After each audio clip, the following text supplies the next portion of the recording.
this is my 5th season in merchandise. And when I first started, one of the questions that I got the most from guests coming in was, do you sell any books about the history of Kings Island?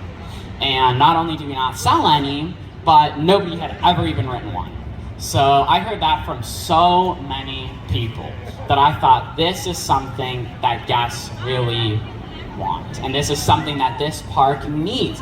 I moved here to Mason in 2007. I was 4 years old, so I've grown up coming here. And so I was so interested with this park and why Kings Island is the way that it is. And I knew there had to be some really cool and really interesting stories. So I decided to write the book, give guests what they wanted. And so that is the genesis of Kings Island, A Ride Through Time. So I started in January of 2019. That was when I first started interviewing people. And that was really one of the key things with this book, was interviewing the people that have made it happen. This park has had so many people who have put such passion into this park, and they've never gotten the credit that they deserve. So altogether, I was able to interview 41 executives from throughout the entire history of this park. So originally, if any of you guys were at the Ace Christmas event in 2019, anybody remember that? I gave a little presentation there. And at the time the book was coming out in May of 2020. That did not happen, obviously. So originally that publisher that I was working under at that time, I was aiming for a May 2020 release. And a little thing happened called coronavirus. And the publisher used that as an excuse to push the book further back, the release of the book, which I was fine with because I was able to add a little bit more, do a little bit more. I was not happy with how it had turned out. There was a lot more that I had wanted to do with that book, and I just was not able to do it because of deadlines. So I worked on it for like another month, and I was able to do a little bit more before I submitted it again. And guess what? It was pushed back again, and pushed back again, and pushed back again. And finally in September of 2020, they just said, we're not interested in this book anymore. So we're dropping it, we're voiding your contract, which is not good. Honestly, probably should have seen that coming. My first ever version of the contract with them, they spelled Kings Island with an apostrophe.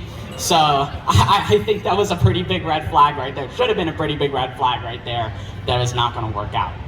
So luckily, I came in contact with a man named Barry Hill right after this had happened.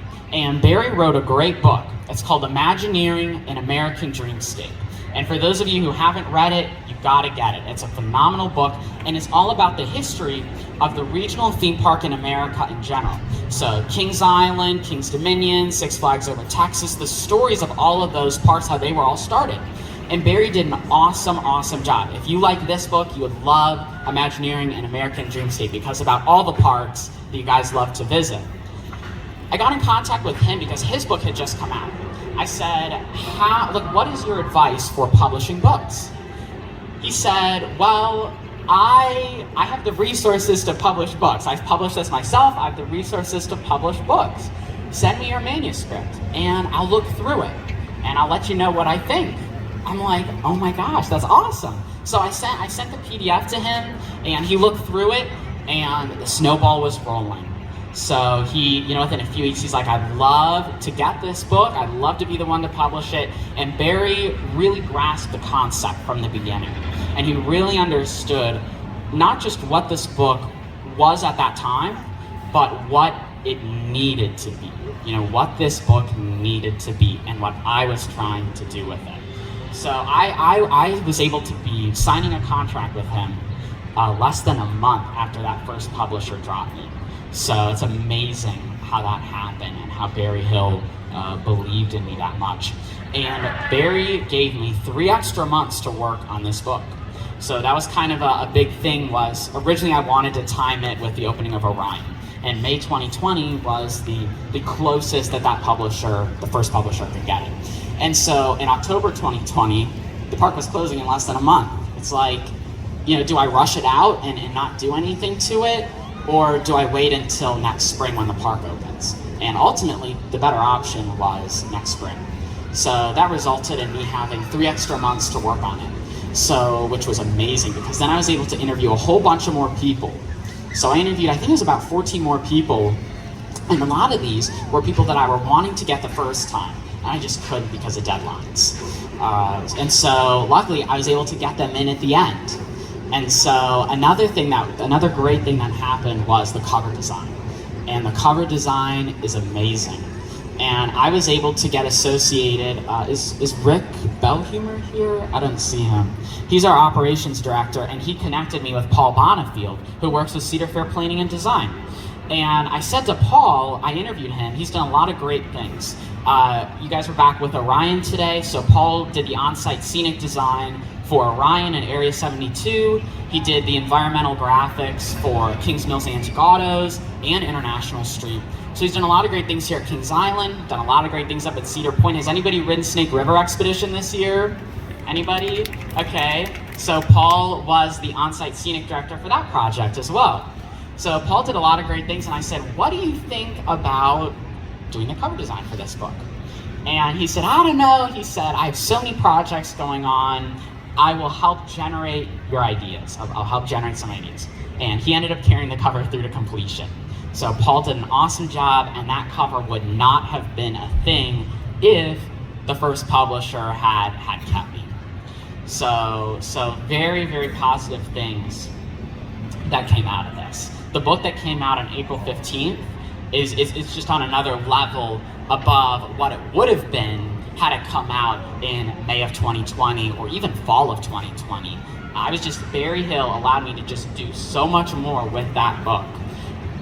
I kind of felt a little bad for him because I added so much to my manuscript, and everything new that I added, I highlighted in red, and I gave it to him, and he emailed me back and called me. He's like, I don't know what you added. He's like, can you do something else? I said, well, I highlighted it in red. He said, I'm colorblind. So I had to go and mark on the document C attachment A and then do it there. But guess what? It turned out amazing. It is amazing. I'm so appreciative of Barry.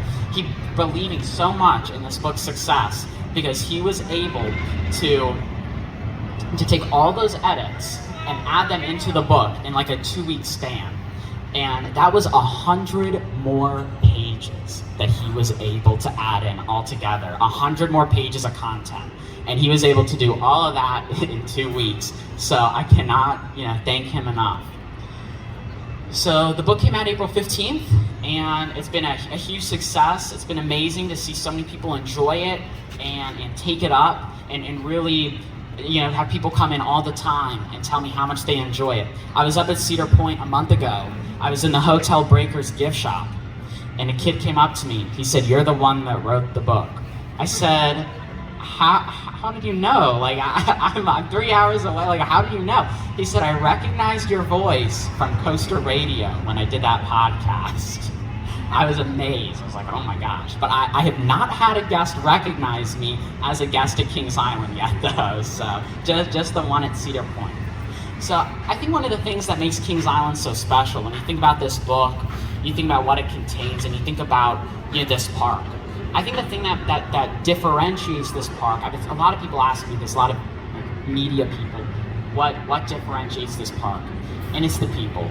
It's the people. There have been so many people with this park that have just poured their heart and soul into this park and making this park a better place. And I think that is something that you really don't get at a lot of parks, to have that kind of passion. And that's really one of the things that was so amazing, interviewing people and interviewing these 41 people that had never had their story shared before. And this book is their outlet to share their stories and cement their legacy, which is so exciting for me. It's so exciting to give them the credit. And I was just so happy the passion that they had for this park was so overwhelming talking to all of them. It was just amazing. It was inspiring. And the other thing is, it's not just the people working here that are so passionate about the park, it's the community. This community, the Cincinnati area, Mason, has taken such an ownership of this park. You don't see that in many other amusement parks. You don't see that in really any other park. That connection to the community is unbelievable. It is so strong. You don't, like I said, you don't really see that at really any other amusement park. And when you have the community that loves this park, when you have the people who work here that love this park so much, that really makes for a one-of-a-kind park. So I guess I'll close with a quote from Tim Fisher, who is Cedar Fair's COO, if anybody knows Tim.